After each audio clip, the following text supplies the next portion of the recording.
उस सर्वदलीय बैठक में मैंने अडानी के भ्रष्टाचार का मुद्दा उठाया। अडानी का भ्रष्टाचार जो पिछले 3-4 दिनों से काफी चर्चा में है। और ये भ्रष्टाचार क्या है? अडानी जो नरेंद्र मोदी जी के करीबी मित्र माने जाते हैं, जिनको मोदी सरकार ने पोर्ट दे दिया, एयरपोर्ट दे दिया, माइनिंग दे दी, जिसको मोदी सरकार ने सीमेंट की फैक्ट्रियां दे दी, जिसको मोदी सरकार ने बिजली के ठेके दे दिए, पानी के ठेके दे दिए, यानी कि सब कुछ उसके नाम पर नीलाम करते जा रहे हैं। उस अडानी ने एक ऐसा फाइनेंशियल फ्रॉड किया, एक ऐसा वित्तीय भ्रष्टाचार किया है जिसको आप सुनेंगे तो हैरान हो जाएंगे। आपको मालूम है, अचानक अडानी दुनिया के दूसरे नंबर के अमीर बन गए। उस वक्त भी मैंने कहा था कि ये दुनिया के 2 नंबरी अमीर बने, और आज वो 2 नंबरी वाली बात सही साबित हो गई। अब उनका जो अमीरों की सूची में उनका नंबर है वो लगातार गिर रहा है, वो 8वें नंबर पे पहुंच चुके हैं, क्योंकि झूठ का पहाड़ उन्होंने खड़ा किया, क्योंकि भ्रष्टाचार की बुनियाद पर वो अमीर बने। और जब उस भ्रष्टाचार का खुलासा हुआ तो उनका वो पहाड़ ताश के पत्ते की तरह दिख रहा। और ये भ्रष्टाचार क्या है?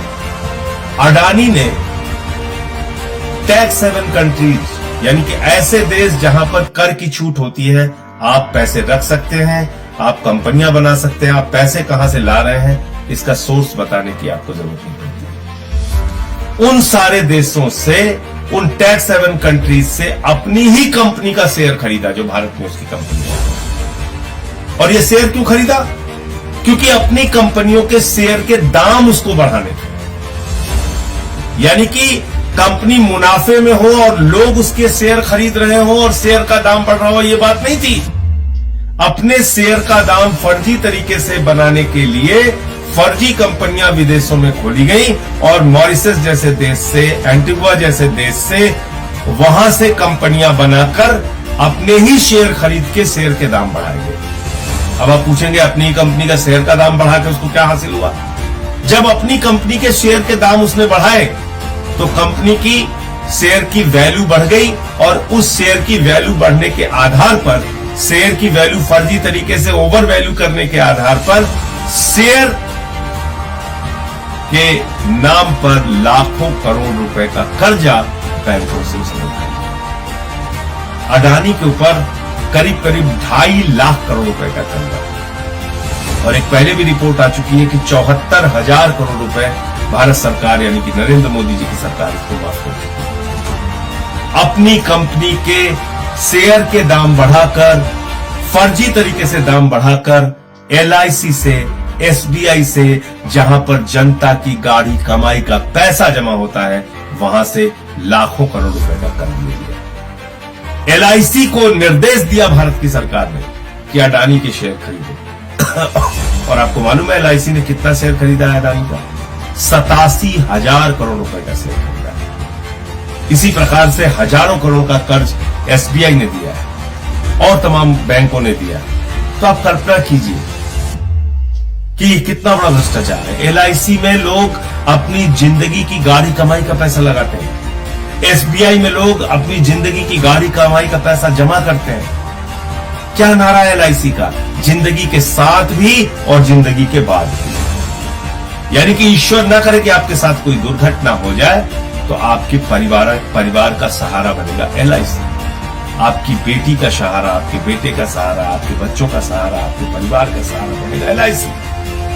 आज उस LIC को एक व्यक्ति ने डुबो दिया, अडानी। और अब वो क्या कर रहा है?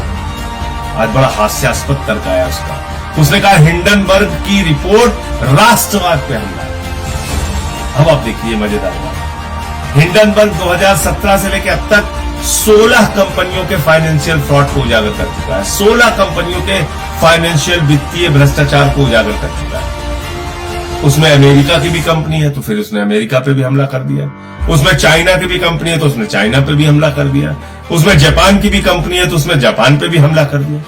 अरे अपने भ्रष्टाचार पे जवाब दो ना, उसपे तो जवाब देने नहीं हो। तुमने फर्जी कंपनियां क्यों बनाई और अपने ही शेयर क्यों खरीदे और शेयर के दाम ओवर वैल्यू करके बैंकों से लाखों करोड़ रुपए का लोन क्यों लिया? जनता की गाढ़ी कमाई का पैसा डुबोया क्यों?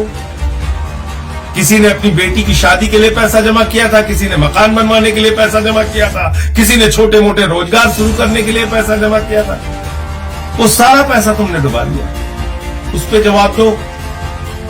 अब कह रहे हो राष्ट्रवाद पे हमला है, यानी कि भारत राष्ट्र के करोड़ों लोगों का लाखों करोड़ रुपए लूट कर अडानी आप राष्ट्रवाद की बात कर रहा है।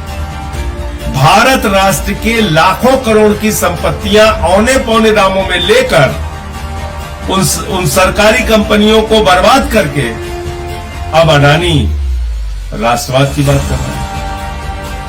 तो इस राष्ट्रवाद के नारे के पीछे तुम्हारा भ्रष्टाचार छुपेगा नहीं, क्योंकि इसी भारत राष्ट्र के करोड़ों लोगों को तुमने लूटा। और इसलिए मैंने भारत के प्रधानमंत्री को चिट्ठी लिखी है, सेबी को चिट्ठी लिखी है, income tax department, CBI, ED सबको चिट्ठी लिखी है कि बगैर देर किए अडानी और उसके परिवार का पासपोर्ट जब्त किया जाए। क्यों? क्योंकि पहले भी इस तरह के बड़े भ्रष्टाचार करके 20,000 करोड़ रुपए लेके नीरव मोदी भाग गया, मेहुल चौकसी भाग गया, 10,000 करोड़ रुपए लूट के विजय माल्या भाग गया, 3,000 करोड़ लूट के ललित मोदी भाग गया, 6,000 करोड़ लूट के नितिन संदेशा भाग गया।